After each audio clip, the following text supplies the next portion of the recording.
Right now on Morning News Now, weekend winter wallop, a major storm moving across the country, bringing rain and the first heavy snow of the season for the East Coast. This morning, millions are preparing for the storm with winter alert now in effect from Georgia to Maine.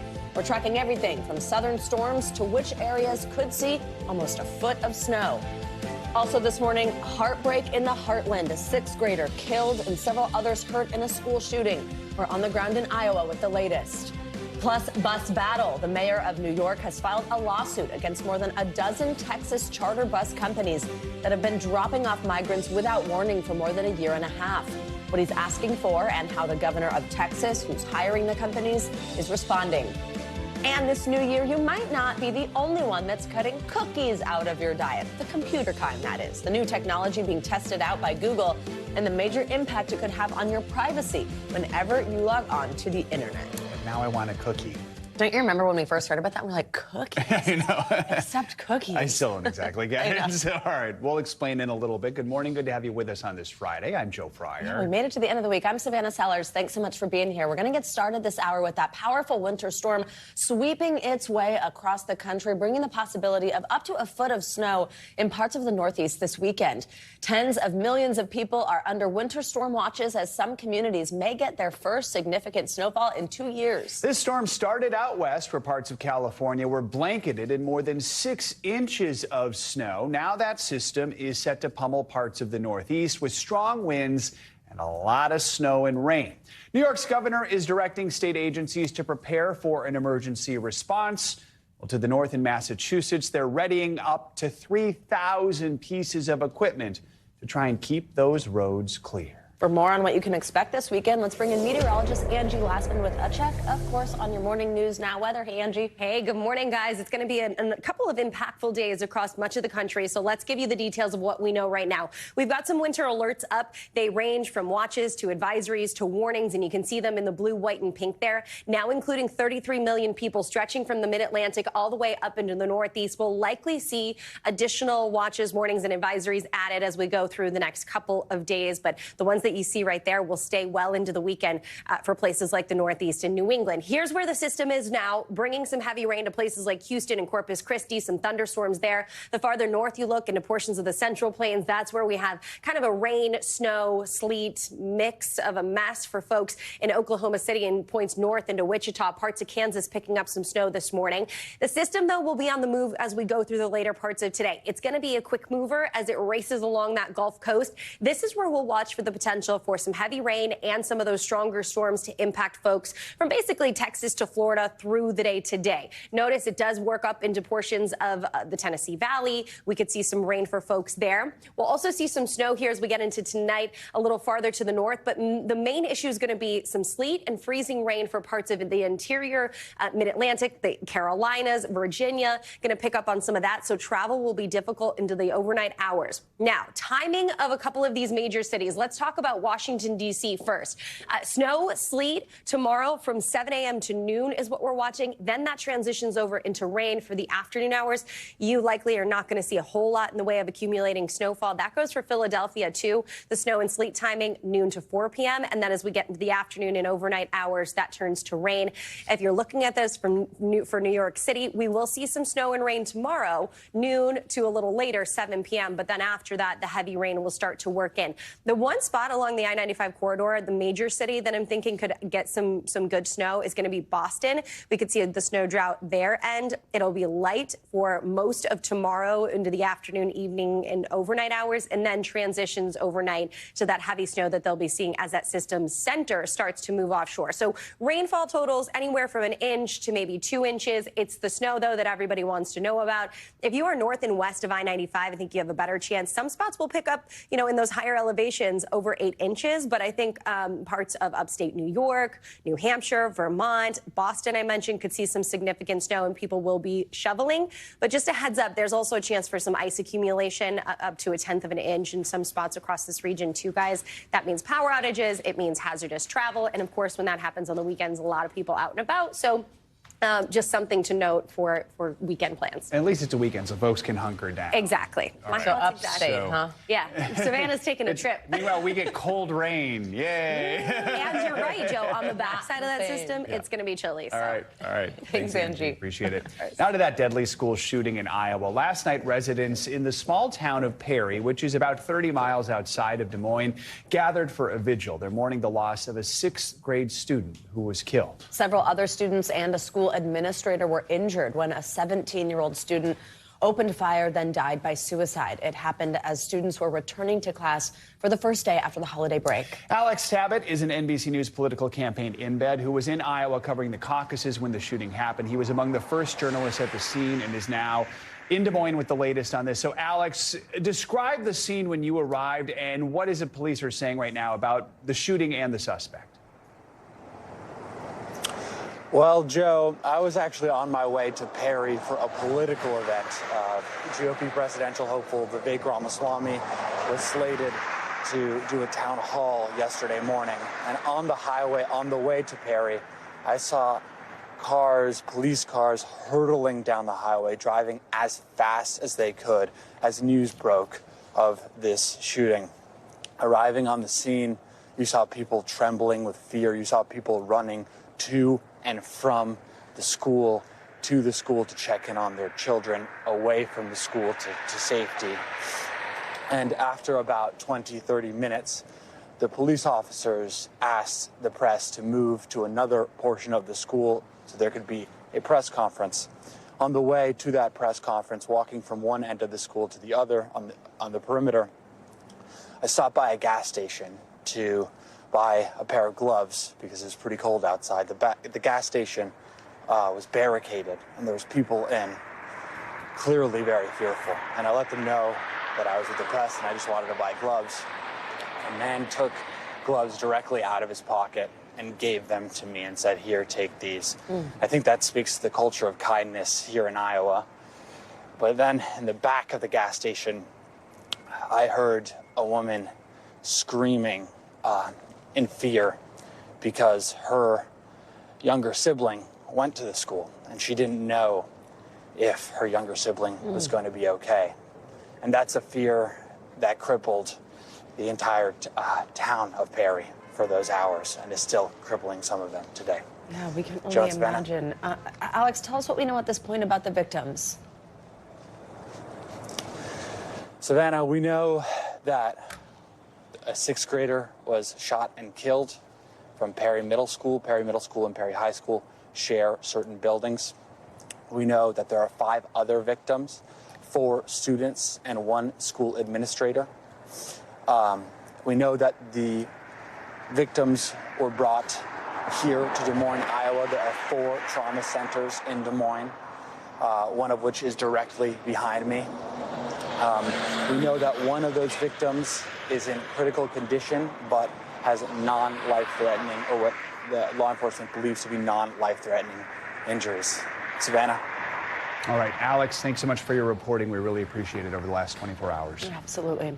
This morning, though, Secretary of State Antony Blinken is en route to the Middle East as he makes his 4th diplomatic trip to the region since the war began there. He departed late last night, will make several stops on his week-long tour, starting in Turkey. His goal, diffusing escalating tensions across the region. It comes amid a growing number of attacks from Iran-backed groups across the region. Yesterday, a U.S. strike killed a militia commander in Baghdad, and Yemen's Houthi rebels continue to step up their attacks in the Red Sea. Israel is laying out its plans for a new stage in the war in Gaza. This latest strategy includes a more targeted approach in the north with a sustained fight in the south. NBC News foreign correspondent Matt Bradley joins us now from Tel Aviv. Matt, good morning. So we know one of Blinken's goals is to push Israeli officials on this post-war plan. What is going to happen in the region of Gaza after this? What else is he hoping to accomplish over the course of this week?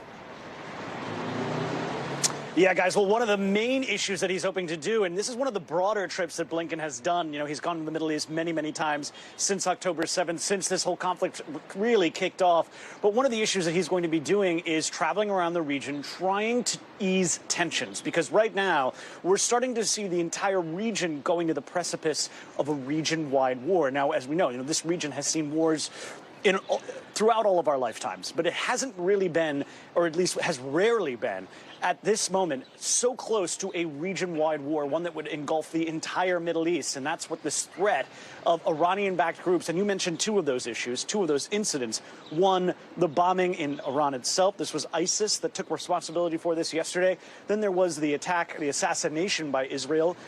We don't know it was Israel. They haven't claimed responsibility. But suspicion has fallen on Israel by almost everybody in this region. An assassination of a Hamas official in Beirut. You mentioned those Red Sea shipping attacks by the Houthi rebels in Yemen. That's another Iranian-backed group. And then there was the U.S. strike against a leading militant for an Iran-backed group in Iraq. So this is a real ratcheting up of tensions, not just between Israel and Gaza, and that will certainly top a lot of the agenda for Blinken on this trip, but this is about bringing the entire region away from the brink of war. Now, the other major issue that you mentioned, he's going to be talking about plans for post-war Gaza. And this was something that's been a topic of discussion here in the Israeli cabinet for the past couple of days. And we just heard the Israeli cabinet basically came up with a proposal for how to deal with the post-war Gaza. And this has been a criticism of the United States of Israel's methods and plans in the Gaza Strip, that they don't really have an endgame. Well, now they're coming up with one, and it looks as though the plan, as it is now, would be to have partial Israeli control over the Gaza Strip, but at the same time charging an unknown group with security responsibilities in the Gaza Strip. So we're starting to see some of the missing pieces of this long war coming together. Guys. So, Matt, we also got news that the mother and uncle of a U.S. service member were rescued from Gaza on New Year's Eve. It was a secret operation coordinated by the U.S., Israel, and Egypt. What do we know about their rescue? Any word on how they're doing? Yeah, we don't know much, and we don't have much information. You know, a lot of this is kind of trickling in. We do know that it happened. It sounds like it was a rare, if not the only time we've seen people extracted from the Gaza Strip during all of this fighting. Most of the time, if you want to get out of the Gaza Strip, you really have very few options, and you have to bring yourself down to the border with Rafah, Egypt's border with the Gaza Strip. And most of those people aren't able to get out into Egypt only if they have really serious medical conditions. So this was a rare, if not the only time we've seen this happening. We don't know a lot of the details, but it sounds as though, from reporting from within NBC and from the Associated Press, who broke this story, that there wasn't really any U.S. boots on the ground in Gaza taking this woman and a man out of the Gaza Strip. This was coordinated by the U.S., who played mostly a liaising kind of role with Egypt and Israel. And it sounds like it might have been Israel that did the actual extraction, but we don't know the details, and we don't know really much about the aftermath. All right, Matt Bradley, thank you very much for your continued reporting. In Washington, a new report from House Democrats accuses former President Trump of pocketing millions of dollars from foreign governments. According to the report released Thursday and coming out of the House Oversight Committee, Trump received nearly $8 million in payments from foreign governments during 2 of his 4 years in the White House. The report comes as we near the first contest of 2024, with the Iowa caucuses now just 10 days away. Trump has continued to lead the pack in the race for the Republican nomination for president. NBC News congressional correspondent Julie Sirkin joins us now with more on this. Julie, good morning. So this new report says the payments were given to Trump's businesses from at least 20 different countries. Break down the findings here for us, what we're hearing from Democrats. Hey guys, good morning. Those 20 countries include places like Saudi Arabia, like Afghanistan, like Qatar. But the committee, Democrats on the committee, I should say, point out that it is China that they found spent the most money at 4 of almost 500 Trump properties over those 2 years that he was president. That includes spending hundreds of millions of dollars to rent out, millions of dollars to rent out suites at Trump hotels in D.C., at Trump Tower in New York, for various business dealings that they were having there that were later investigated by the U.S. government. Jamie Raskin, who is the top Democrat on the committee, says that these findings are damning and clearly prove that the former president violated the Constitution's emoluments clause. Listen to him here. This was all money that was received at Trump's owned enterprises, 4 of the more than 500, because we were only able to get information on 4 of them. The emoluments clause is stated in absolute and categorical terms that the president, no federal official, can take any money of any kind whatsoever, an emolument or an office, a present, a title from a prince, king, or foreign government, without the explicit consent of Congress. So Democrats told reporters yesterday that they only received a fraction of what they presumed to be hundreds and hundreds of thousands of documents out there that they hope they could get their hands on. Julie, the information in this report, it comes from documents from Trump's former accounting firm. How were Democrats able to obtain those records? There was a court ruling in 2022 in D.C. here. That was one that really saw Democrats have some success here. They were able to get their hands on about 2 years worth of documents. But again, as you heard Raskin say there, this is only a fraction of what they presume to be out there. This is just 4 of 500 properties that they were able to see these records from. And I should note this is an investigation that was actually started under then chairman, the late Elijah Cummings, in 2018 when Democrats had control of the House, given that Republicans have control of it now, and the committee is investigating Hunter Biden and the president. It's unlikely Democrats are going to be able to obtain much more, especially, of course, since the former president's out of office, but certainly they're still trying. And Julie, what are we hearing, if anything, from the former president or his fellow Republican supporters? And you mentioned there may not be much more for this investigation, but what could be next for it? James Comer, who's the chairman of the committee, dismissed these findings, as has the former president. He said many times, not only in response to this, but previously in prior years, especially when courts were looking into this, that he did nothing wrong, that he didn't violate anything. The Trump Organization, now led by his son, Eric Trump, saying that they paid back all of the profits they made from foreign entities during those years when Trump was in office. Democrats on the panel pushed back, though, and say that it was only a fraction of what they had actually accumulated that they had paid back, donated to the Department of Treasury, for example. So as predicted, the Trump team and Republicans are throwing cold water on this report. Democrats, though, saying there is something here. But regardless, Republicans are in control, and this all comes on the backdrop of Republicans investigating Hunter Biden's business dealings, saying that President Biden is the one who profited while he was in office, despite not having any evidence. All right, Julie, thank you so much for your reporting. Thanks, as always. Well, from Trump to his competition, the remaining GOP presidential candidates are making their final pushes in Iowa ahead of the caucuses on January 15th. Well, as we said, Trump still holds that commanding lead despite these legal troubles. NBC News correspondent Dasha Burns has the latest. Florida Governor Ron DeSantis began his campaign as a top contender to beat former President Trump in the Republican primary. But now he's locked into battle for second place with Nikki Haley, though he's disputing that premise in an interview with NBC News and the Des Moines Register. Days until the Iowa caucuses, rivals to dominant Republican frontrunner Donald Trump hoping for a breakout night, with pressure mounting on Florida Governor Ron DeSantis for a strong showing. Can you name another state you could win? Yes.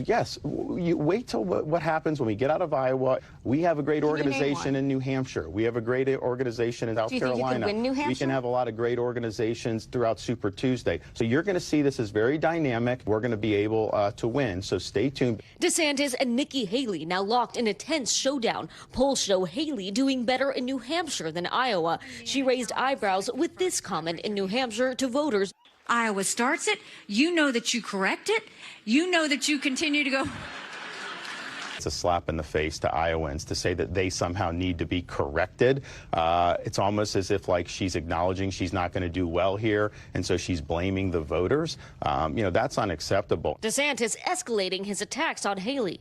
I'm the only one that has a chance to beat Trump and win the general election. Nikki Haley can't get conservative voters. She's the darling of the never-Trumpers. And we also asked about the school shooting tragedy just a few miles away. DeSantis saying cities and states should take the lead on gun laws. So there's no change that you would advocate for at the federal level? Well, I don't support infringing the rights of law-abiding citizens with respect to the ability to exercise their constitutional rights. People can count on me to hold criminals accountable, be very serious about holding accountable people that represent a danger to society, but at the same time protecting their constitutional rights.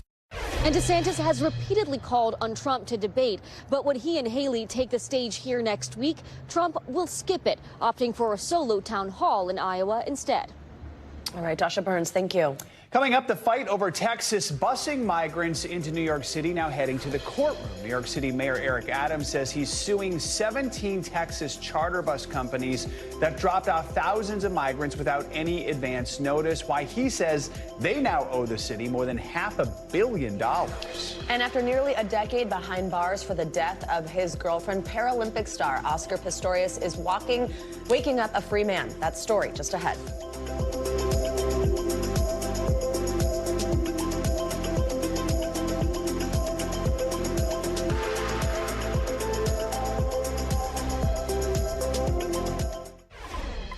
are back with a new lawsuit from New York City. Mayor Eric Adams is suing 17 bus companies for transporting migrants across state lines under the order of Texas Governor Greg Abbott. The lawsuit comes as the two leaders continue to battle over how to approach the rising number of migrants at the border. Mayor Adams has been trying to put limits on when and where migrants can arrive as part of an executive order put in place last month. He had this to say yesterday about the lawsuit. These companies have violated state law by not paying the cost of caring for these migrants. And that's why we are suing to recoup approximately $700 million already spent to care for migrants bused here in the last 2 years by the state of Texas. Governor Abbott's continuing use of migrants as political pawns is not only chaotic and inhumane, but makes clear he puts politics over people. NBC News legal analyst Danny Savalas is here with us on set to break this down. Danny, always great to see you. So the Adams administration, the mayor here in New York City, says these companies are liable under what's called New York's social services law. Walk us through that law and what you make of it in this context. Yeah, it's a creative lawsuit and an interesting law. The social services law says, and I have it right here, any person who, number one, knowingly brings or causes to be brought a needy person from out of state for the purpose, there's that second intent element there, for the purpose of making him a public charge, shall be obligated to pay for the costs. So what's interesting here is it knowing? Probably the bus companies are aware of what they're doing, but is their purpose to bring this person into New York State to make them a charge of the state? The defense there would be no, our purpose is to make money. But it is a creative lawsuit, and it really could take them over the line. It could effectively ruin the financial incentive for bus companies to bring migrants into the state. And it's one way of attacking what Texas and some of these other states are doing. So someone might hear that, and think the bus companies, maybe they don't have the intent, but does the governor? Could he be held liable of Texas, Governor Abbott? Yes, possibly. But the problem with suing governors and governmental agencies is that they generally have some form of immunity for their executive decisions. So if this is a decision made by the governor as the governor, it's going to be very difficult to sue him. In addition, you're going to have a jurisdictional issue about suing a governor of another state. There are many constitutional separation of powers issues that come up when states try to sue each other. This is much easier. In litigation, you take the path of least resistance, and a private bus company is a much easier target than trying to sue the state of Texas or some other state. So we are hearing from the governor, Abbott, his response. Let me read from that. Every migrant buster flown to New York City did so voluntarily after having been authorized by the Biden administration to remain in the United States. As such, they have constitutional authority to travel across the country. If the mayor persists in this lawsuit, he may be held legally accountable for his violations. What do you make of that argument? It's an interesting argument. Consent is key here, but the New York social services law doesn't really seem to make a distinction between whether or not people are brought into the state. It doesn't have to be migrants. It's just bringing someone into New York State for the purpose of making them a public charge. It could be from Connecticut. It could be from anywhere. But the key is that intent part of the social services law. Was the purpose to make them a charge, or are the bus companies just trying to make a buck? That's why the complaint highlights that these bus companies are charging a premium to the state of Texas. Far more, maybe 3-4 times as much as a normal one-way bus ticket would cost to go from Texas to the state of New York. What happens next year, Danny? Well, what'll happen is most likely the bus companies will try to file a motion to dismiss, to throw the case out, get a one-time shot at trying to throw it out. Most likely they'll lose. The case will probably move to discovery. I'm not sure exactly what Governor Abbott is planning in terms of that supposed retaliation against New York State for this lawsuit, but look, the state of Texas isn't really the party of interest the way the bus companies are. So I'm not entirely sure. Maybe they intend to intervene in this lawsuit. Maybe they intend to file their own lawsuit. But for now, this case will proceed through discovery. All right, Danny Savalas, thank you very much. He was one of the world's most celebrated athletes who was later found guilty of murder. Now the former South African Paralympic sprinting star Oscar Pistorius has been released on parole. Yeah, he was nicknamed the Blade Runner for his prosthetic legs. Pistorius was convicted, though, of murdering his girlfriend, Reva Steenkamp. He shot her through a bathroom door on Valentine's Day back in 2013. He claims that he thought she was an intruder. It was a crime that really shook the sports world. NBC News foreign correspondent Megan Fitzgerald joins us now with more on this. So, Megan, first of all, remind us how this case unfolded and how how long Pistorius has been in jail for. Yeah, guys, good to be with you. Look, this was a lengthy trial years ago. And as you mentioned, this all started on Valentine's Day of 2013. Since then, Oscar Pistorius has maintained his innocence, saying that he thought it was an intruder that was inside his South African home when he shot multiple times through that bathroom door, ultimately killing Riva Steenkamp. Prosecutors argued otherwise, and he ended up being convicted in the end of eventually murdering Steenkamp. And so he was sentenced to 13 years in prison. He served half of that. Well, he was sentenced to be accurate, 13 and a half years in prison, 13 and 5 months. He served half of that and was released today, guys. And why is it that he's released? Why is he being released on parole now, and what are the conditions? Yeah. It's a good question. So this is all in line with South African law that allows convicted felons to be eligible for parole once they have served half of their sentence. So in this situation, that is what happened. So in November, a judge granted him parole, or a parole board rather granted him parole, and he was released today. But he's got a lot of circumstances around his parole, a lot of conditions that he has to abide by. He can't speak to the media, so we won't expect to be hearing from him. He can't consume alcohol. He has to stay in the community that he was released to. It's our understanding he was likely released to his uncle's home in a community in South Africa. He must remain there. Should he decide he wants to move or get a job, this is constant communication that he must have with the Department of Corrections there. They're also going to be doing these unannounced visits at his home. He has to undergo community service, and he also has to do anger management courses. Should he violate any conditions of his parole, he will then, of course, be sent right back to prison, guys. Megan, what's Steenkamp's family saying about his release? You know, I had an opportunity to speak to the family attorney who talked about how this has been an incredibly difficult journey for the family, but that they knew that this day was coming. They know what South African law says. They respect South African law, but nevertheless, this is a very difficult time for them. In fact, her mother, June Steenkamp, has released a statement that I want to read for you, which says in part, she says, "We have always known that parole is part of the South African legal system, and we have always said that the law must take its course. There can never be justice if your loved one is never coming back, and no amount of time served will bring Riva back. We who remain behind are the ones serving a life sentence." She has also gone on to say that she doesn't believe that Oscar Pistorius has been rehabilitated or will be able to be rehabilitated because he has never admitted that he killed their loved one, that he killed Riva. And so they are concerned that he could reoffend once he completes his parole. But nevertheless, this is a day that they knew was coming. And at this point, her mother, June, has asked for peace in her remaining days on this earth, guys. All right, Megan, thank you so much. Now let's get to what else is making international news, starting with the latest on the war in Ukraine. NBC News foreign correspondent Claudio Lavaga joins us from Rome with that and other world news. Claudio, good morning. Joe, Savannah, good morning. Well, that's right. Russia started firing ballistic missiles provided by North Korea into Ukraine. Now, that collaboration comes as a sign of North Korean leader Kim Jong-un's support for Moscow in the war against Ukraine. Well, the missiles were fired this week into Ukraine's Zaporizhia region.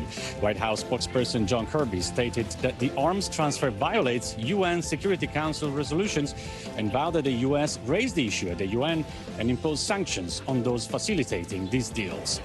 Over to Africa now, where a study found that birds of prey are experiencing a widespread population collapse across the continent. Published in the Nature Ecology and Evolution journal, the study found that 90% of tropical raptor species, including the martial eagle, the bat-allure, and the dark-chanting goshawk, have experienced sharp declines in population. Research found that several species of these large, fearsome birds that can hunt antelopes and jackals are on track to become extinct in this century. And now to Japan, where Hong Kong native Gary Liang ran the length of Japan in a 40-day segmented run that consisted of an average of 50 kilometers a day. The charity run in total was 2,300 kilometers and raised $38,000 for Make-A-Wish Hong Kong. Liang was able to conquer the steep and narrow winding paths with a string of interchanging guide runners. He also completed one of the toughest foot races in the world, the 400 kilometers ultra Gobi race, and became the first blind person to complete the Antarctic ice marathon. Well, his next goal, he says, is running the length of South Korea. Back to you guys. His New Year's resolutions are better than mine. Yeah, no so, kidding. right. That's amazing. Claudio, thank you. Thanks, Claudio. Coming up, fighting the cost of fertility care. Up next, we're taking a look at how some companies are helping women offset that high cost.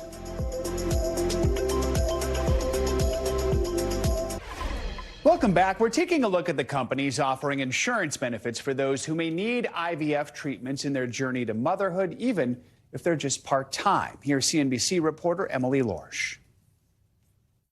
It's my first day of work at Starbucks for fertility benefits, so I can pay for IVF should I need it. Just to get her shot at motherhood, Autumn Lucy learned the secret to a perfect latte, making hundreds of them at Starbucks. I never would have thought I would end up with two boys. It was not something that I thought was in the cards for me. After years of trying to conceive, doctors told her that in vitro fertilization, or IVF, was their best option for expanding their family.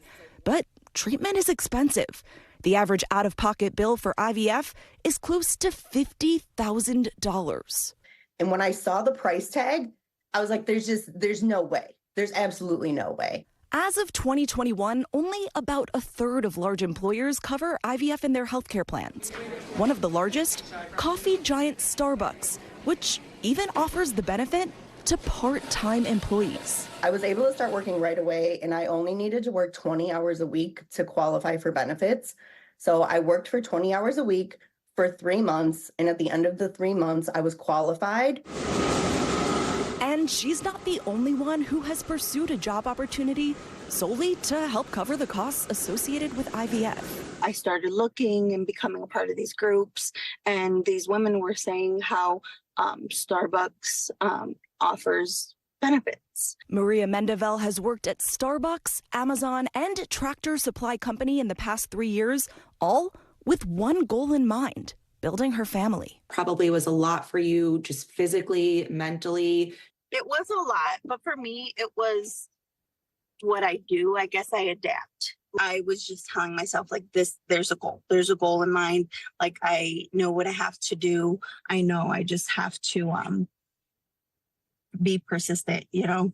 Both Maria and Autumn sharing their stories honestly online. Many of you may know that my husband and I had a miscarriage. Maria now planning to be a foster parent, but thankful that her journey is helping other women. We go by what it said. This one says pregnant. And Autumn is now a proud mother of 13-month-old Lord and has a second little boy on the way. It's the best thing I could have asked for, and it was worth every single latte, every single coffee I poured. Absolutely. I would do it all over again. Our thanks to Emily Lorsch for that report. Millions tune in to watch couples search for the perfect match on the hit Netflix show Love is Blind. But one contestant says her time on the show was far from a fairy tale. She's now suing Netflix and the production company. NBC News entertainment correspondent Chloe Malas explains why. Pods are now open. A bombshell lawsuit exposing the alleged dark side of reality television.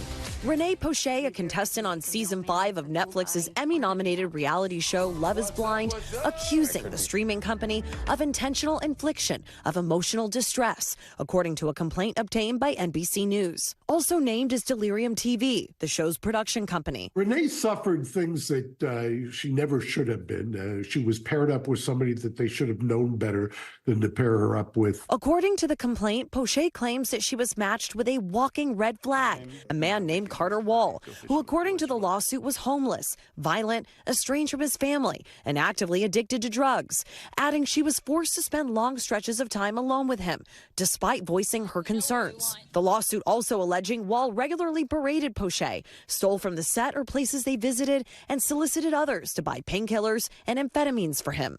Poche, whose storyline with Wall was never aired by Netflix, sharing her story on the Out of the Pods podcast in October. So they all saw his violence. I think they were just as scared as I was. So eventually I was just like, I don't want to be with him alone. Describing why she thought her screen time was cut. So much bad stuff happened. I knew a lot of things just wouldn't even be appropriate for Netflix. According to the complaint, Delirium initiated arbitration against Poche for purportedly violating her non-disclosure agreement and is seeking $4 million.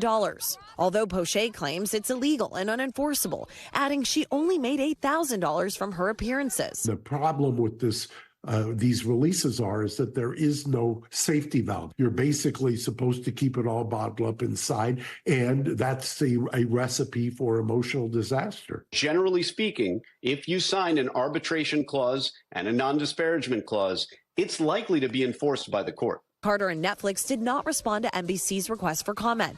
NBC News was unable to contact Delirium TV for comment. Welcome to Love is Blind. It's not the first time the hit Netflix series has been slapped with a lawsuit. In July 2022, Jeremy Hartwell, a contestant on the show's second season, sued the streamer and the show's producers, alleging they supplied the cast with alcohol and deprived them of food and water while paying rates that were below Los Angeles County's minimum wage. The producers telling Variety Hartwell's allegations are without merit, adding they will, quote, vigorously defend against his claims.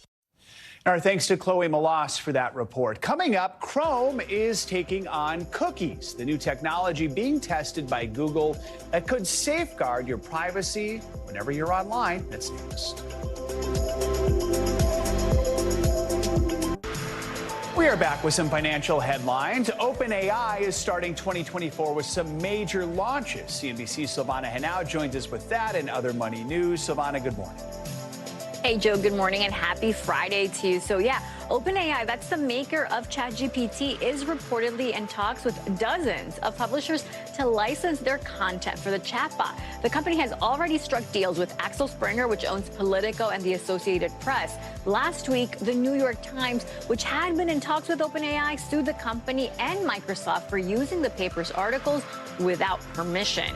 OpenAI also plans to launch an online store next week that will let people share custom version of ChatGPT. Now, that's according to emails sent to some users this week. OpenAI first announced the idea of an online store in November, but the effort was delayed by the firing and reinstatement of CEO Sam Altman in November. The store will let you find and download a tailored chatbot made by other users and let you make money from your own custom version of ChatGPT, similar to how you would profit from apps and Apple's App Store. And gamers can now have their cake or toast and eat it too. The Xbox Series S toaster is real, and you can buy it for $40 at Walmart. It's designed for input and output of bread. It is a two-slice toaster that looks like the video game console and burns the Xbox logo onto your toast. It can also defrost frozen treats like waffles and toast your bagel, and it could be the perfect complement to the Xbox Series S mini fridge, which was a limited edition item, and it was sold at Target back in 2021 and 2022. Joe, I wish I would have had this one in Christmas. My cousin's a gamer. I could have gotten him that for Christmas. What about maybe you can buy it for next year? I'm just imagining the person who wakes up, they're really tired, and they start jamming toast into their real Xbox because they're just like, why is it not going in? Yeah. All right. Why is it my toe? Yeah. Thanks, Savannah. Appreciate it. Sure. Google is testing out a new feature that blocks the use of third-party cookies on its web browser, Chrome. So far, tracking projection was rolled out to just 1% of users across the world. So what does this mean for anyone with Google Chrome on their computer? Let's bring in Lance Ulanoff. He is the U.S. editor-in-chief for Tech Radar. Good to have you with us, Lance. So let's start with some of the basics here, because I think a lot of folks, maybe including myself, don't understand this. They see the thing pop up that asks if you want to accept the cookies. You're in a rush, so you just hit yes. So how do cookies work on Google Chrome? And then what are some of the proposed changes the company is trying to introduce here? Right. So once you allow cookies to be dropped on your computer, they're basically little tiny bits of data that sort of say what you were doing there on that site, and then they're used by by other companies, advertisers, to define the ads that you will see elsewhere. You know, when people say that they think their computers and their phones are listening to them, like they don't understand why certain ads pop up all over the place after they were thinking about traveling to Aruba, Well, that's actually the work of cookies, because no one's listening to you. What they're doing is paying attention to what you're doing on one site and then making sure that every time you go to another site, you'll see a lot of ads for that topic because they know that you're interested in that. And that is what Google is seeking to end, is basically the ability to track your interests across the internet, because Google Chrome is the most popular browser on the planet. And so they have tremendous power in this area, and it's going to change how people feel about their browsing and internet experience. I understand the changes could also have major consequences in Europe. Why is there growing concern there? Well, here's the thing. So Google is extremely powerful, right? I just told you that they have, they own browser share. So they also own search. And if all of their competitors can no longer target ads, right? The publishers and people who are delivering information, you can't target ads because they can't deliver cookies. But Google, because you search on Google, you tell Google what you're interested in, so it can immediately serve up ads right at the top. Notice that every search result you have, the top portion of it is full of ads, and those are contextual ads based on your search interest. So Google has tremendous power that it is going to basically strip from a lot of competitors by taking away these cookies. Advertisers, I think, are worried they're going to have to rely more on Google databases. There's worry media agencies will have more power. Explain to us why all that is. Yeah, well, it's going to be very difficult. So no one seems truly prepared for this. Media agencies, publishers, people who rely on third-party data are not prepared to replace it with solid first-party data to know what people are doing online. So it is causing a bit of a scramble. Now, it's a 1% test, but Google's plan is to fully enact this. And it's not like we're suddenly going to switch browsers. Everyone is going to be using Google Chrome. So media, publishers, advertisers, marketers all have to come up with new ways of targeting ads that are contextual and that you will click on. Because if you just see ads that are about anything, their ability and their effectiveness is going to drop way down. The cost of this for these companies, for all the people that rely on this, is going to be in the billions. And, we saw a little bit of this with Apple when it introduced its transparency tracking for apps, which you notice that every time you install an app on your iPhone, it asks whether or not it can track you. We all say no. Very good. All right, Lance Ulanoff breaking down a complicated subject for us. We appreciate your time this morning. My pleasure. For a lot of people, New Year's resolutions are focused on weight loss and relationship goals, but you don't just need to focus on your personal life. You might be one of many looking to use the new year to jumpstart your career. So we have some tips on how to make those goals a reality. Allison Taffel-Rabinowitz joins us now for more. She's a career coach and the founder of the Finishing School. Good to have you with us, Allison. So let's start with the short-term status meetings that some folks have with their bosses. You suggest having a course of action already prepared, progress, plan, and blockers. I don't necessarily know what all that is. So walk us through what those are. How do we create a plan and then stick with it? Yes. So if you are looking to accelerate your career and get a raise, the good idea is to break it down into progress, plans, and blockers. Progress is how you are doing in terms of what you're accomplishing, what kind of things you're adding to the company, and how it hits the bottom line. Plans is what you're going to do. What kind of action steps are you going to take to take initiative and independently manage your work? Then blockers gives your boss an idea of how to help you based on what's in front of you and what is in the way of you being successful. It just so happens it's annual review time here at NBC. So the meeting we talked about might be over for folks here, but what should we do to prepare for those annual meetings? How can we build a progress report that we can actually give to our boss, or even if we're starting a new job? Yes. So in terms of being able to set yourself up for a raise, this all starts when you start your job. So what I suggest to people is making a career management document. This is something that has all of your wins, hopefully quantifiable. And if not, it can be intangible kudos, like a Slack message that you got telling you you did a great job after a pitch. So it's just a great idea to have this document, be able to walk into your boss and say, this is what I accomplished this year. It aligned with your goals. I delivered, and I'm looking to have a conversation about compensation to reflect that. Yeah, let's talk about that. You mentioned the R word, the raise. If you want a big one, what do you have to do? So you have to ask for it. You have to have the courage to ask for it, which I think you have to do whatever it is that's going to get you the confidence. For me, it's playing Beyonce and Rihanna, but for other people, it might be being able to articulate their wins. So you will go to your boss with that career management document that I just mentioned, and you will be able to say, according to my research, this position should be paid X to X, and maybe on the higher end for someone with my wins and experience. And I would like to discuss compensation to reflect that. So you get your range by looking it up on Glassdoor, salary.com, Googling it. And you have to remember, it has to do with whether you're on track and developing, whether you are getting a market correction because you were paid less than you should have been paid and you figured that out, or you're getting like a merit increase or a promotion. So I think that you have to keep that in mind and read the room. Read the room. Always good advice there. And I like the Beyonce and Rihanna getting that in there too. Allison Tafel-Rabinowitz, thank you so much for joining us. Appreciate your advice this morning.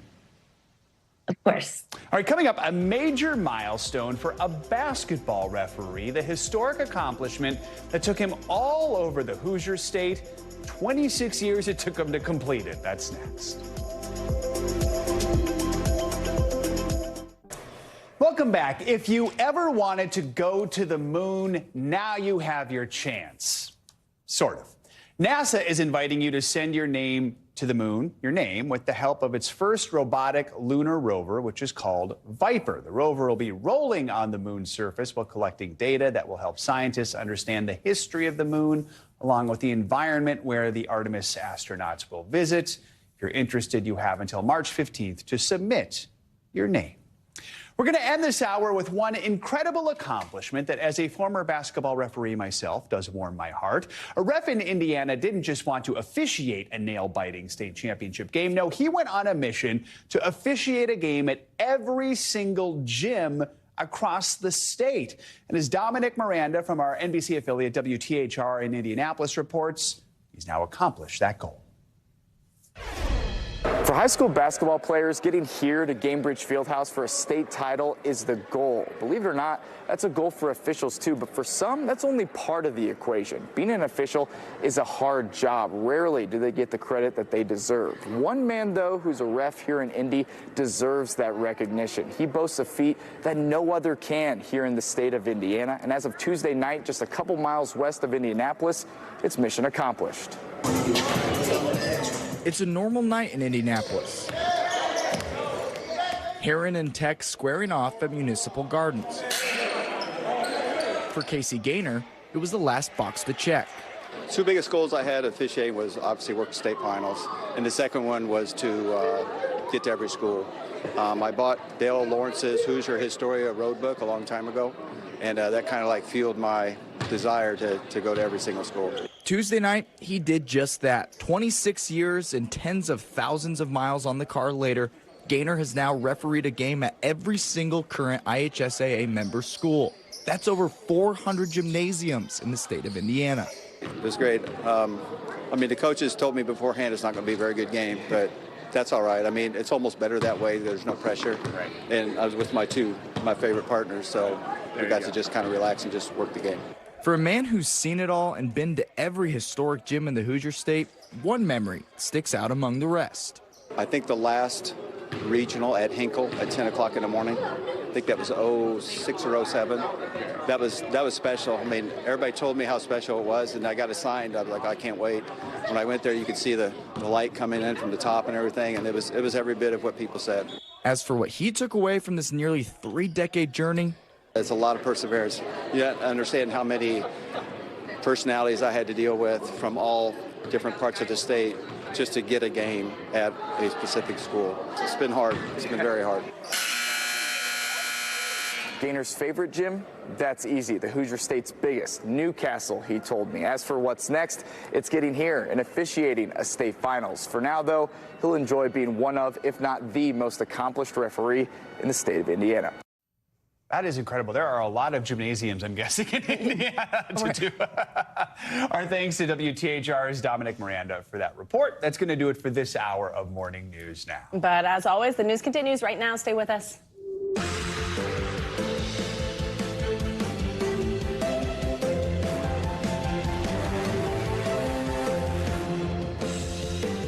Good morning and happy Friday. I'm Savannah Sellers. I'm Joe Fryer. Right now on Morning News Now, millions across the Northeast bracing for impact as a major winter weather system moves across the country. It's got the potential to bring up to a foot of snow in parts of New England, and it could be New York City's first big brush with the white stuff in nearly 2 years.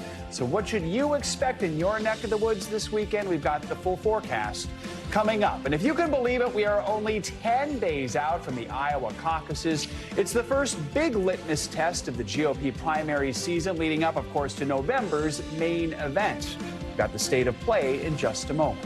Also this morning, we're going to dig into some breaking economic data. How is America's job market doing as we wade into 2024? And of course, what does it all mean for your wallet?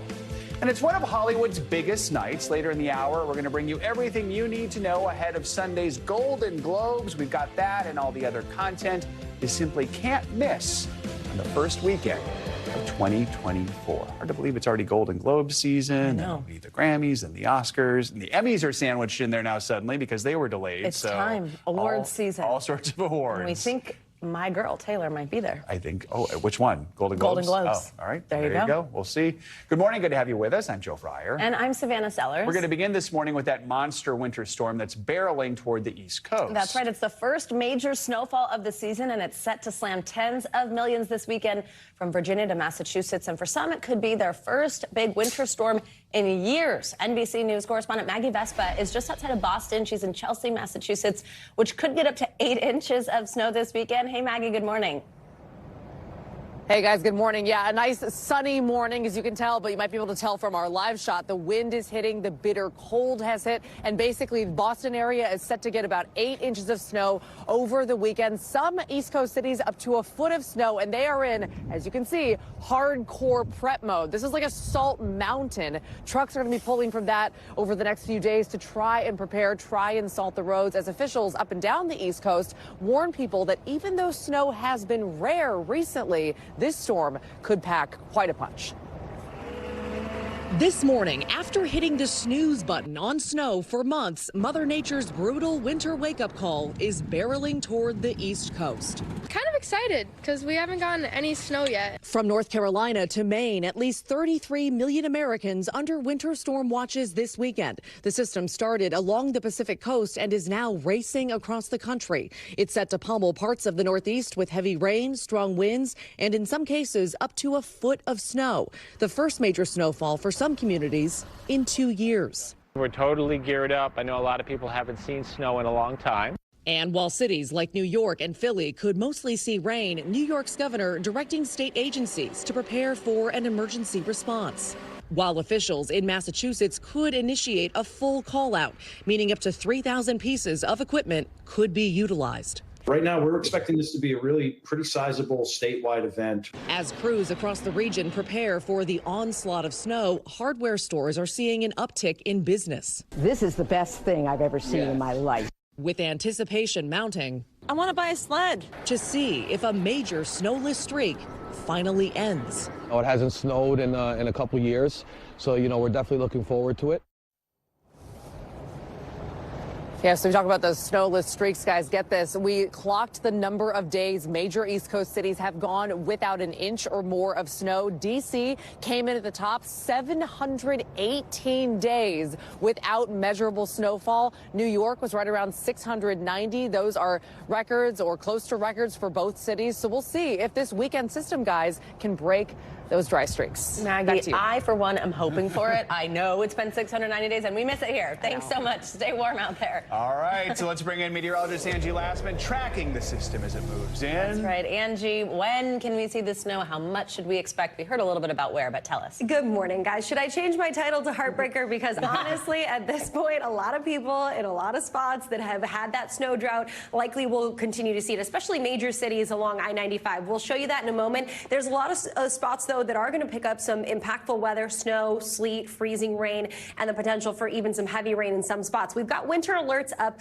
across parts of the country. Specifically, the newest of these are going to be stretching from the mid-Atlantic all the way up into portions of New England. We've now got 33 million people under these winter alerts as we wait for this system to scoot a little farther to the east, gain some steam, and then lift to the north. Right now, though, we've got snow across portions of the central plains. We've got some kind of wintry mix a little farther to the south, and stretching down to the Gulf of Mexico, we've got some heavy rain. That's where we're going to see the bulk of the kind of impactful weather today. That means the heavy rain, the strong storms, all on tap for folks along the Gulf Coast. We could see some flooding concerns across this region as well. Texas to Florida is the pinpoint of where we'll see that here as we go through the next couple of hours and into the afternoon today. Tonight, that system will start to lift towards the mid-Atlantic states, and that's when we watch for the sleet, the freezing rain to impact folks across portions of that region, specifically the interior Carolinas and Virginia. I think that's where we'll have some difficult travel on the roads for ice accumulation.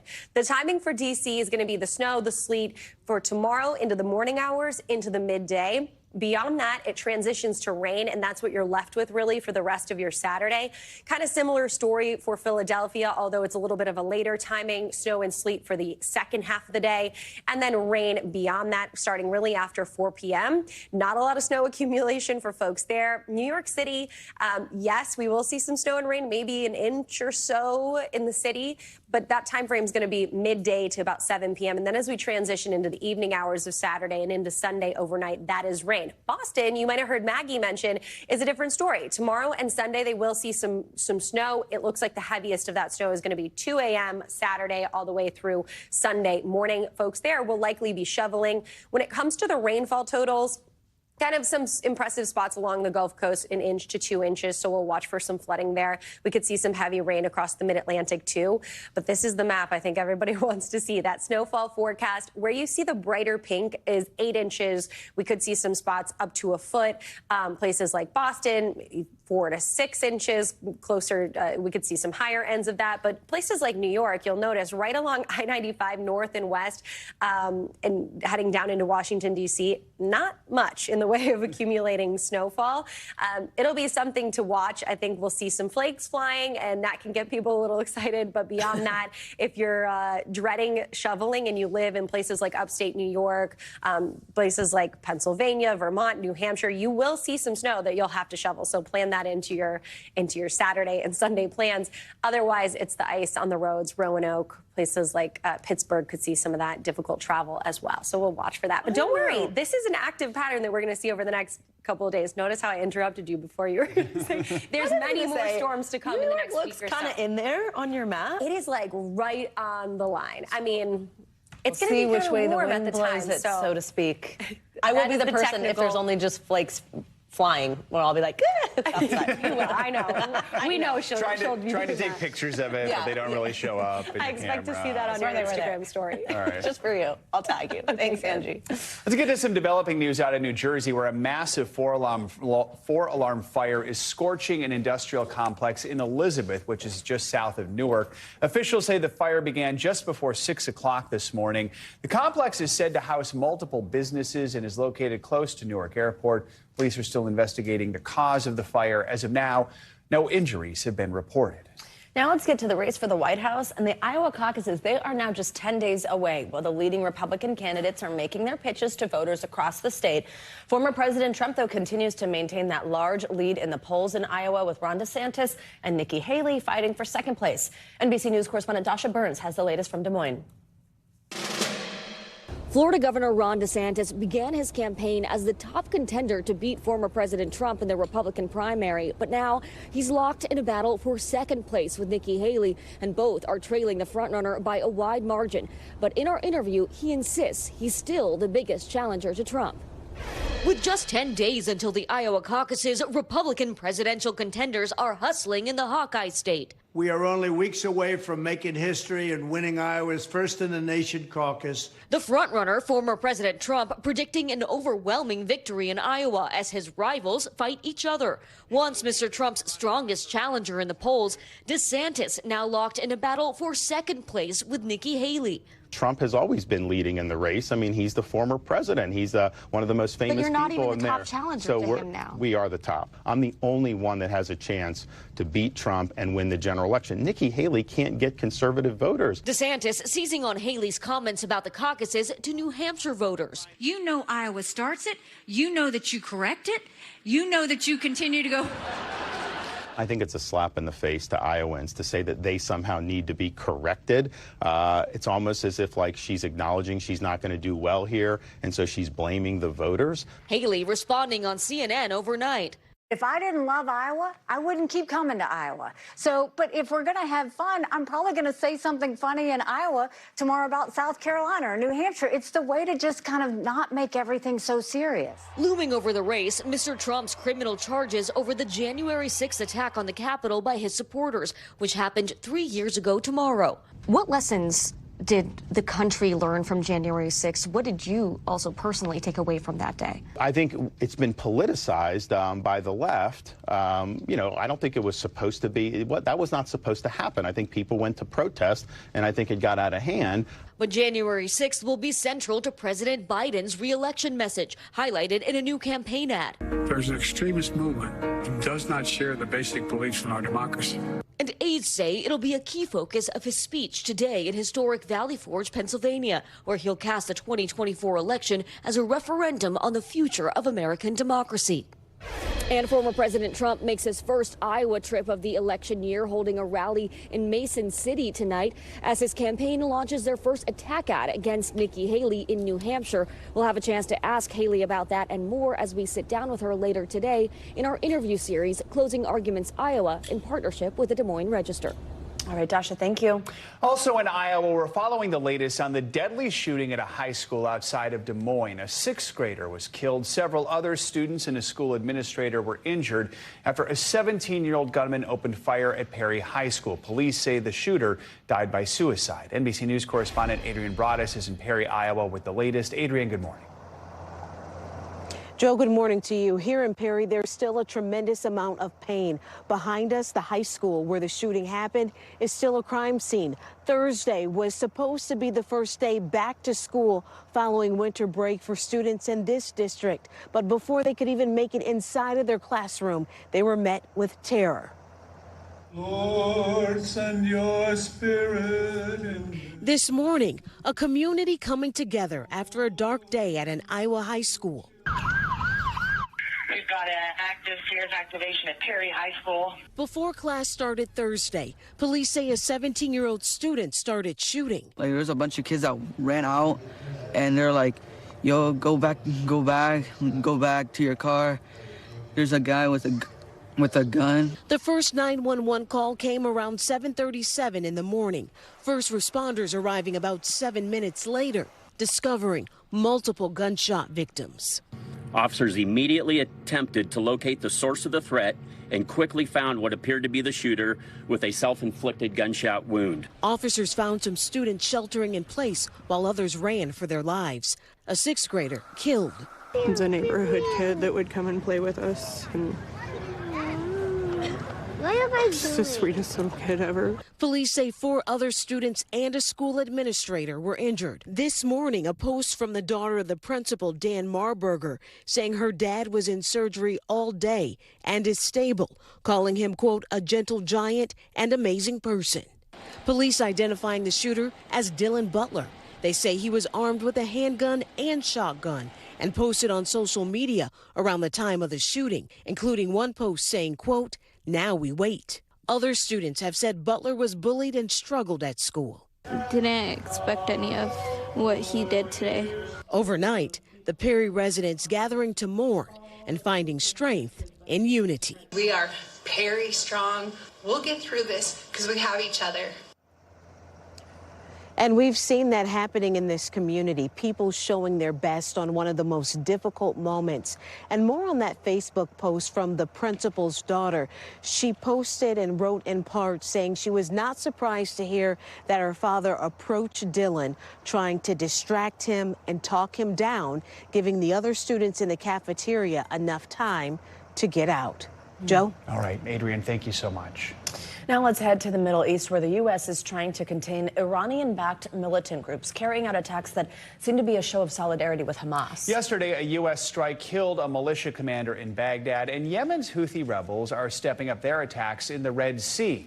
All of this as tensions continue to rise along the Israel-Lebanon border. It's creating concerns that the war is going to spread beyond Gaza, sparking a wider regional conflict. NBC News Tehran bureau chief and correspondent Ali Arouzi joins us now. Ali, good to see you. So we are also getting new details on those twin deadly explosions in Iran that our viewers probably remember from earlier this week, where at least 89 people were killed in these two explosions that happened at a memorial for a top Iranian general. 284 people were also injured. How are Iranians responding to this? What's the latest there?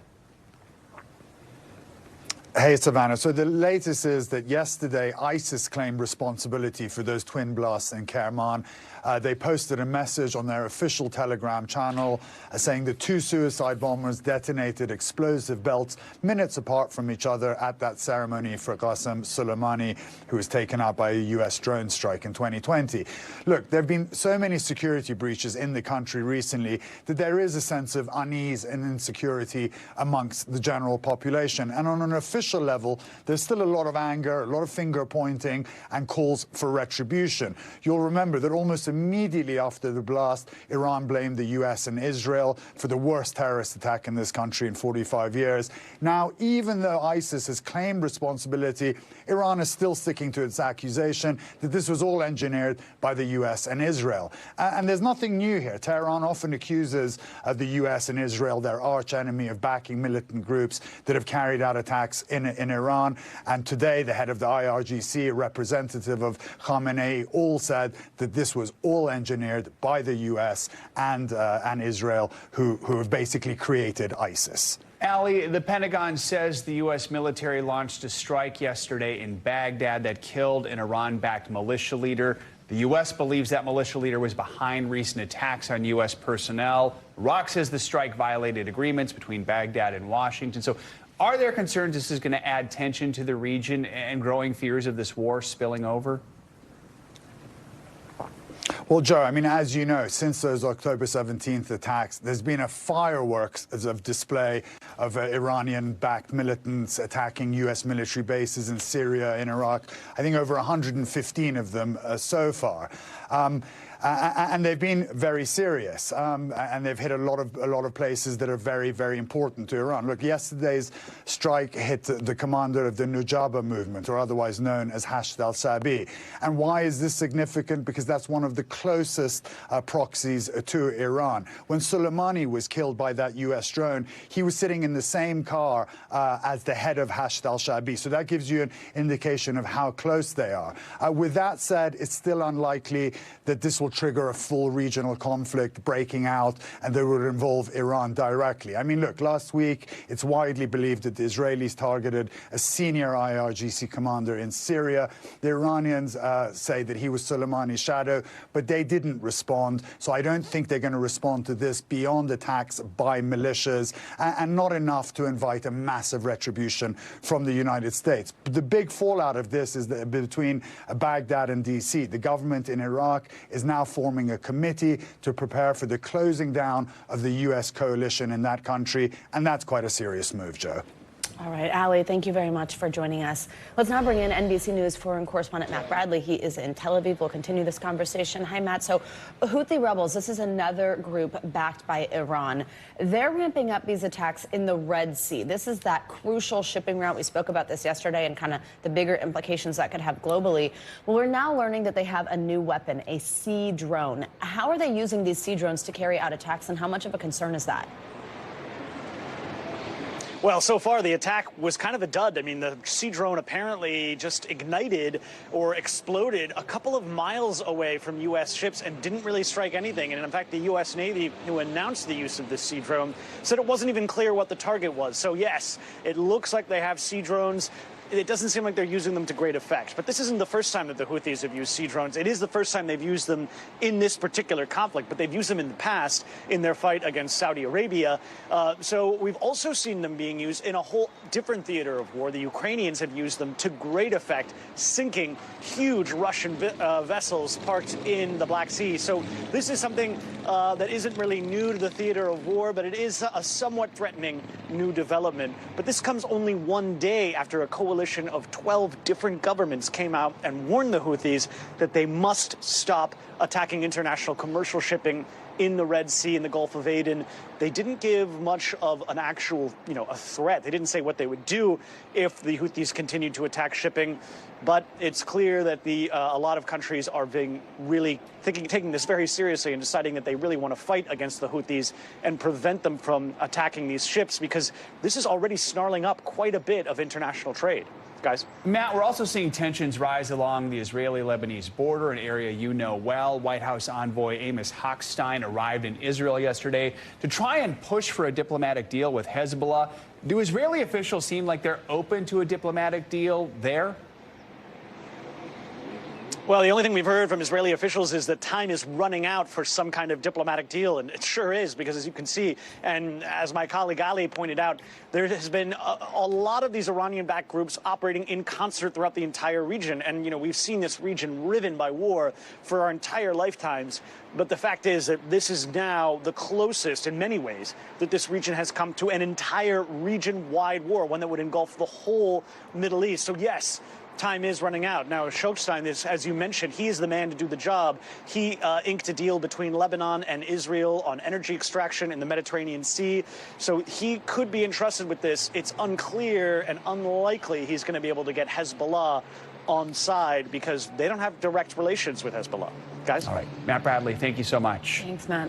We got much more to come here on this hour of Morning News Now, including the parents of Casey Anthony now speaking out at a new TV special, even taking a lie detector test over some unanswered questions about the high-profile death of their granddaughter, Kaylee. But first, after the break, Oscar Pistorius now out of jail on parole, but he is far from being a free man. We've got more on the strict conditions of his release next.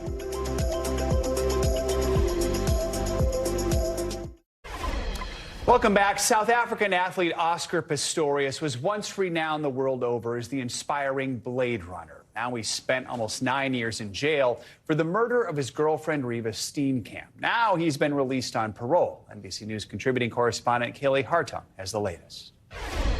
Savannah, Joe, good morning. When Oscar Pistorius went to trial with cameras inside the courtroom, people around the world were glued to their televisions. There was a conviction, an appeal, and in a country with no death penalty, ultimately a 13-year prison sentence for murder.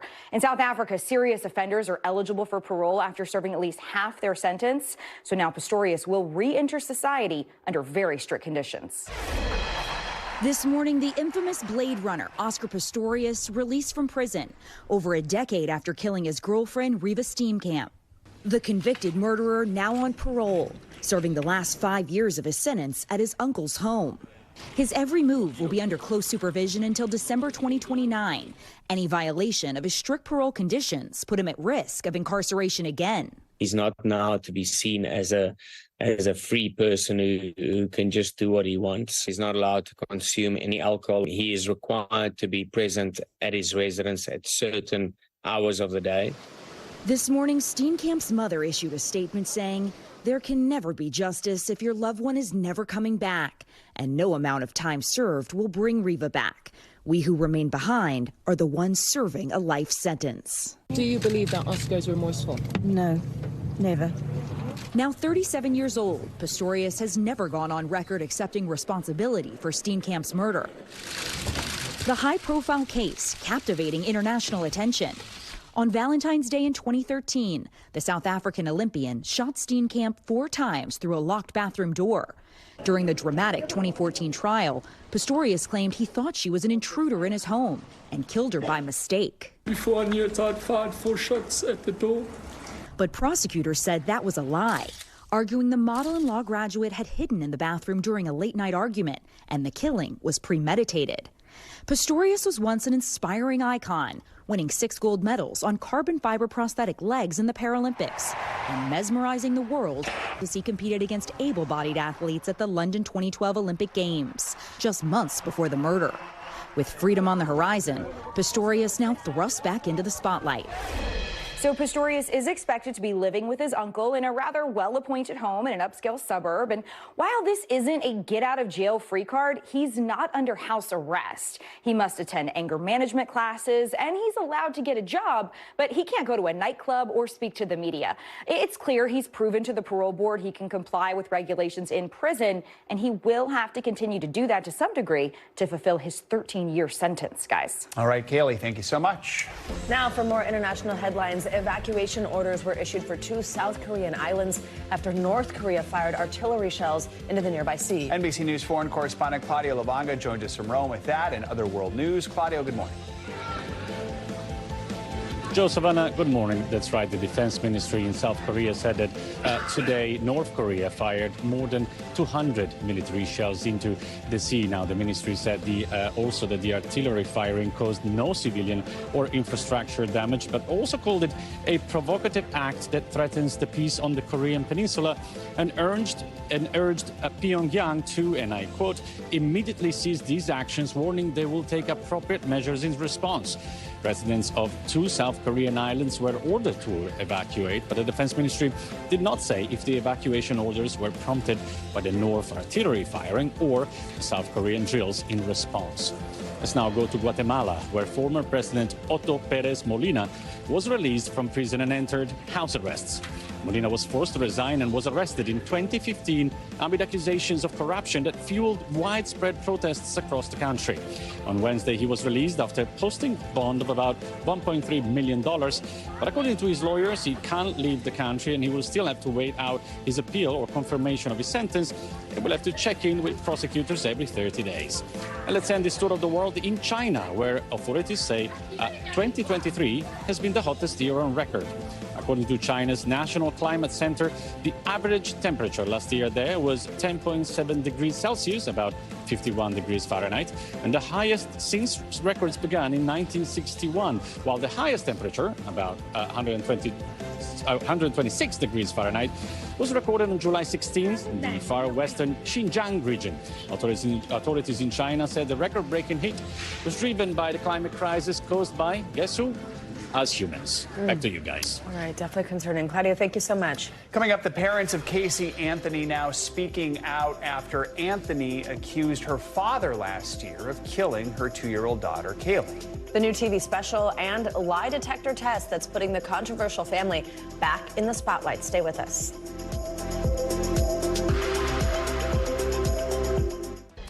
Welcome back. After more than a decade of unanswered questions surrounding Casey Anthony and the death of her 2-year-old daughter, Kaylee, Anthony's parents are now speaking out. The platform, a new A&E special where they're attempting to debunk many of the allegations against them. The two even took a lie detector test. NBC News correspondent Sam Brock joins us with more on what they're saying. Sam, good morning. Joe, good morning. Another chapter here. Now, you'll recall that Casey Anthony was acquitted of murdering her daughter back in 2011, but she was found guilty, Joe, of lying to police. She was sentenced to a 4-year term behind bars. Now, about a year ago in a documentary, Anthony broke her silence and accused her father of killing Kaylee, allegedly because he was trying to cover up sexual abuse. Now, in this A&E special, her dad is answering questions about it. In a brand new A&E special called Casey Anthony's Parents, the Lie Detector Test. I want to have a polygraph because it's going to prove one thing. I never did anything to harm my daughter or my granddaughter. George Anthony puts his credibility and reputation to the test. And for a few moments, it looks bleak. Did you knowingly conceal Kaylee's whereabouts? No. Okay, so you're struggling with that one a little bit. Tell me why. Me is because I It was so close to our house. Yeah. That she was found. While the 72-year-old appears tripped up by questions surrounding any involvement in the concealment of Kaylee Anthony's body and a 6-month window where the child's whereabouts were unknown. Did I conceal her whereabouts? I did not know where she was at. Okay, so why are you struggling with that? I'm happy to modify the question if I have to, but I need to know where you're struggling. I did not know where Kaylee was at. The outcome of the lie detector test, ultimately revealing he was telling the truth. Your results are you passed this test, George. In my professional opinion, you were truthful. No doubt. After one of the most polarizing cases in modern history, We, the jury, find the defendant not guilty.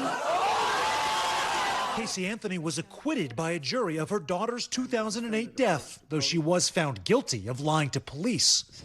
Years later, in a documentary for Peacock, which is owned by NBC News' parent company, she broke her silence, blaming it all on her dad. Well, I was doing what I was told by my father.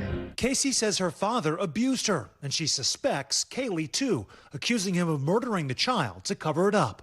George Anthony has never been charged with a crime and has vehemently denied his daughter's accusations.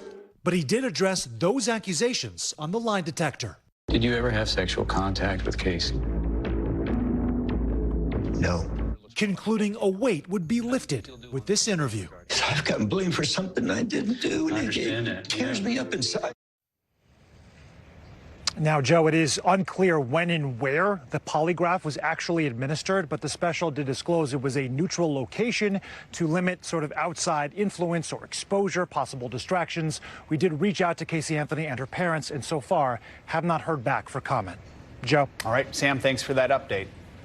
Coming up, it is the first Friday of the month. That means the economy is in focus this morning. A little shoulder shift Friday. there after the We break. deserve it. We're going to dig into December's jobs report with an in-depth look at how America's labor market is faring as we wade into the new year. Stay with us. It's next.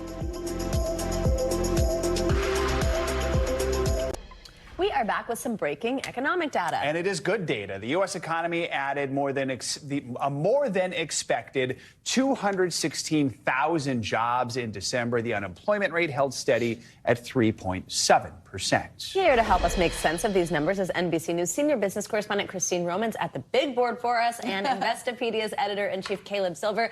Good morning to both of you. Christine, I'll start with you. Just walk us through the numbers that we see here in this December jobs report. How does it compare to previous months? Look, resilient, durable, robust, use the word you want to use. This is a strong job market heading into the last month of the year. I want to put it in perspective because that's always very important. 1 month doesn't make a trend. You got to look at it in the big picture. Here we have more than 200,000 jobs created, making this an uptick in hiring, most since September.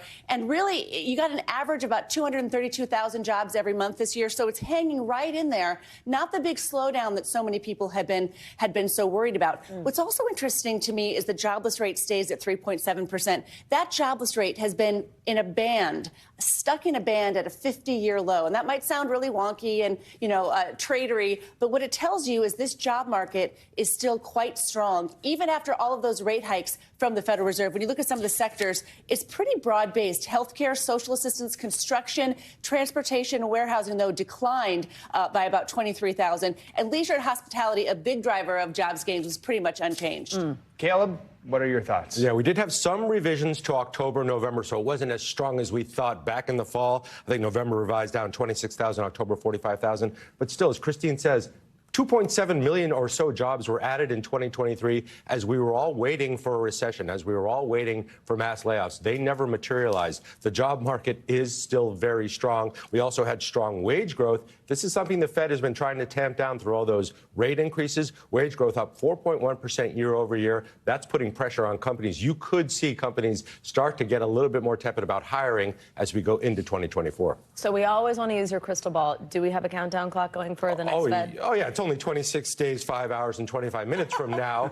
The Fed is going to hold rates steady again and probably will again in March. The question is, when does the Fed start cutting rates and why? Probably a May thing, potentially a July thing, but that's the expectation. But this is a strong labor market, and the Fed's probably going to have to keep the pressure on at least for the next 5 months. So it is 2024, which means politics starts to factor into all this, Christine. Beginning of an election year. We have this unique benefit of now seeing Both leading candidates, Trump and Biden, their records well in office when it comes to jobs and the economy. So how have past presidents fared in job creation compared to these 2024? And I think it's really important. These two presidents we're talking about who are both running for the office again, they straddle a huge pandemic, a once in 100 years crisis that really blew a hole in all these numbers. But if you step back, you've got a Biden administration that before today had 14.6 million jobs so far. 15 million jobs almost. Trump was a one-term president. He saw a job loss.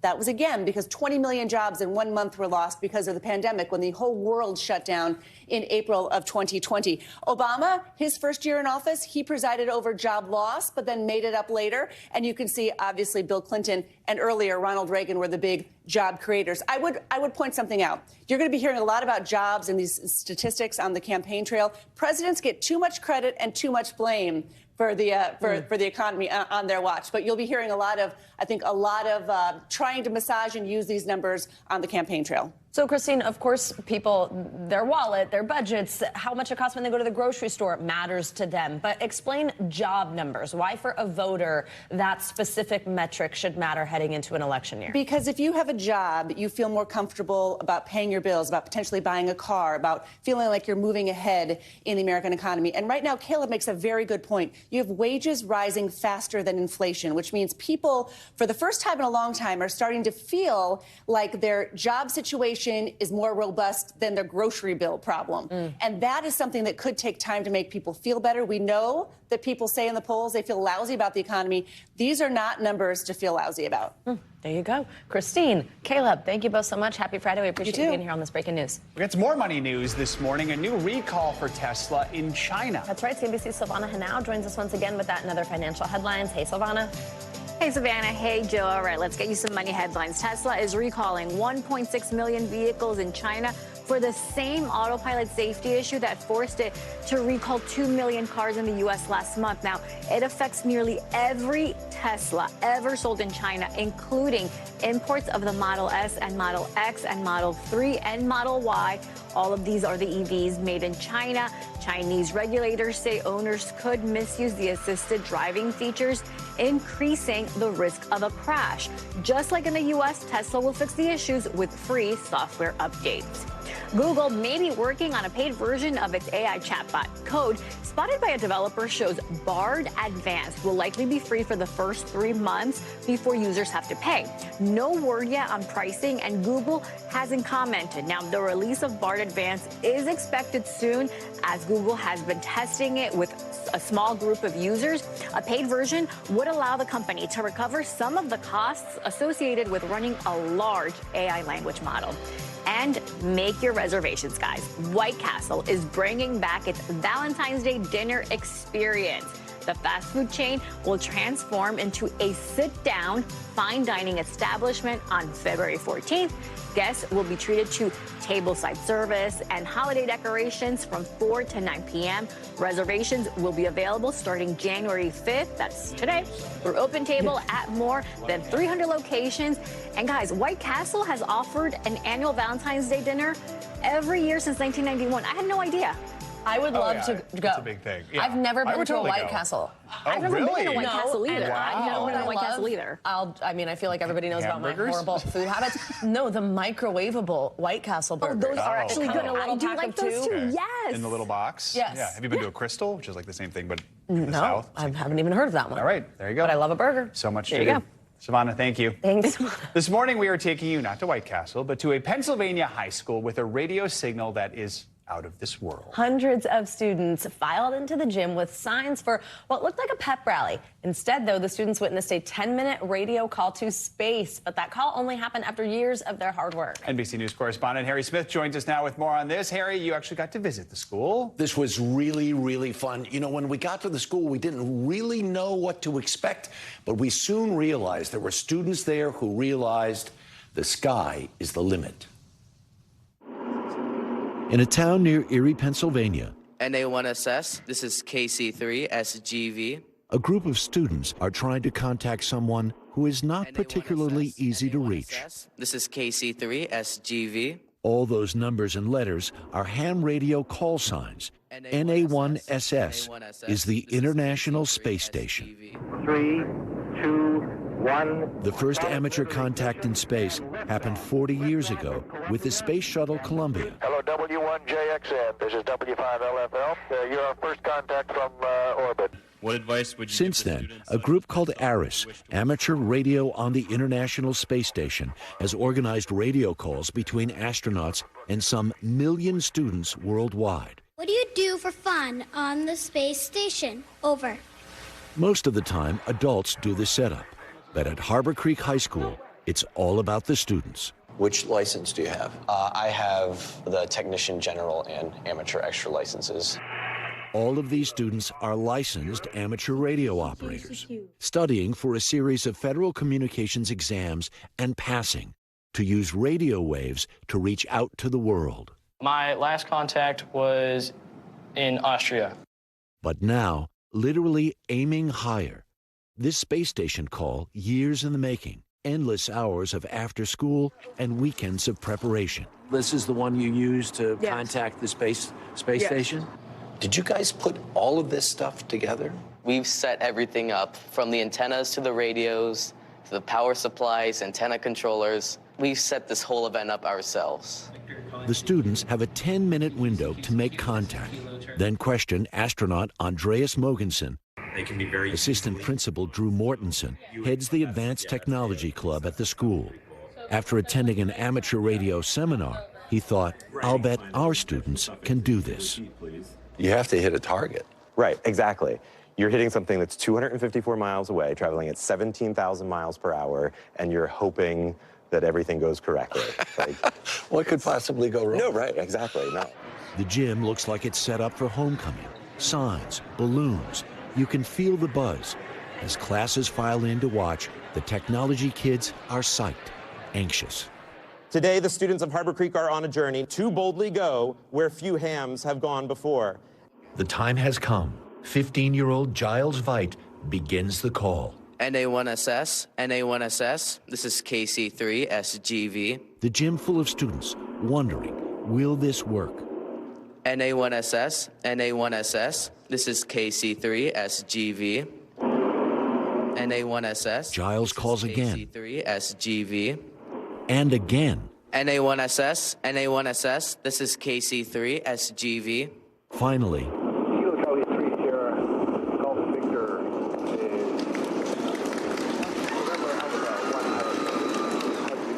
Okay, Commander Mogensen, we have you a 5-7, a pretty good signal. So, are you ready for some questions? I am ready for questions. Go ahead. Lots of the club members get to take turns. Living in space A as payoff for the hours of work they've invested.